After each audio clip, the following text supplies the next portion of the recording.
గన్నేరువరం మార్కండేయ ఆలయంలో కన్నుల పండుగగా సీతారాముల కళ్యాణం.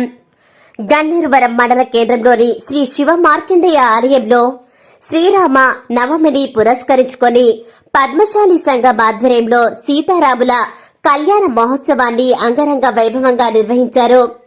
వేడుకల్లో భాగంగా ఆలయ నిర్మాణానికి విరాళాలు అందించిన దాతల వివరాలతో కూడిన శిలా ఫలకాలను ఆవిష్కరించారు. సీతారాముల కళ్యాణానికి పుస్తె మట్టలను అందజేయడంతో పాటు శిలా ఫలకాల ఆవిష్కరణకు కృషి చేసిన గౌరవ అధ్యక్షులు తేళ్ల చంద్రశేఖర్, అనసూయ దంపతులను అధ్యక్షుడు తేళ్ల రవీందర్, సంఘ సభ్యులు శాలువాతో ఘనంగా సత్కరించి మెమెంటోను అందజేశారు. అనంతరం భక్తులకు అన్నదానం నిర్వహించారు.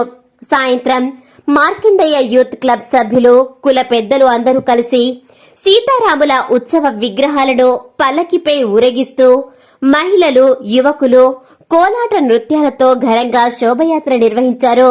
ఈ కార్యక్రమంలో పద్మశాలి సంఘం అధ్యక్షులు తేళ్ల రవీందర్, గౌరవ అధ్యక్షులు తేళ్ల చంద్రశేఖర్, ఉపాధ్యక్షులు మచ్చ బాలరాజు, ప్రధాన కార్యదర్శి సబ్బని మహేష్, కోశాధికారి ఒడ్నాల అంజయ్య, కార్యదర్శి వేముల రవికుమార్, సంయుక్త కార్యదర్శి తేళ్ల లక్ష్మణ్, ముఖ్య సలహాదారులు తేళ్ల అంజయ్య, వెంగల కమల మనోహర్, కార్యవర్గ సభ్యులు భీమనాథిని ధర్మయ్య, చిప్ప శోభన్, వేముల లక్ష్మీపతి, బుర లక్ష్మణ్, గాలి చంద్రశేఖర్, వేముల రాములు మరియు మార్కండేయ యూత్ క్లబ్ అధ్యక్షులు బుర వంశీకృష్ణ, గౌరవ అధ్యక్షులు బుర శ్రీనివాస్, ఉపాధ్యక్షులు తేళ్ల ఆశీష్, ప్రధాన కార్యదర్శి తేళ్ల అఖిల్, కోశాధికారి చిప్ప హరిప్రసాద్, కార్యదర్శి మచ్చ సాయికృష్ణ, కార్యవర్గం మహిళలు తదితరులు పాల్గొన్నారు.